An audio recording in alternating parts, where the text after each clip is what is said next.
halos ilang buwan natin pagsasama, marami tayong mga naiwan na masasayang alaala.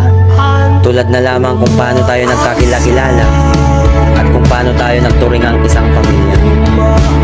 Noong una, napuno ako sa takot at kaba kasi natatakot ako na baka ako'y kakaiba, lalo pat wala akong kakilala.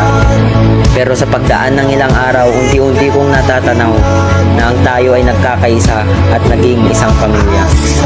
Classmate, salamat sa bawat tawa, sa bawat kopya, sa bawat bully, at sa bawat alaala na ngayon ay natapos na. Sa bawat kwentuhan na punong-puno ng kalokohan ay nabuo ng ating samahan na malabo kong makalimutan. Paalam sa mga nawalan ng ballpen.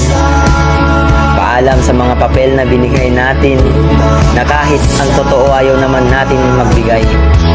Paalam sa mga chicherya na baon ng isa pero pagkain ng buong barkada. Paalam sa ating mga kwento na hanggang sa alaala na lang natin mabubuo. Paalam rin sa mga mahal natin na guro. Salamat sa inyong mga itinuro.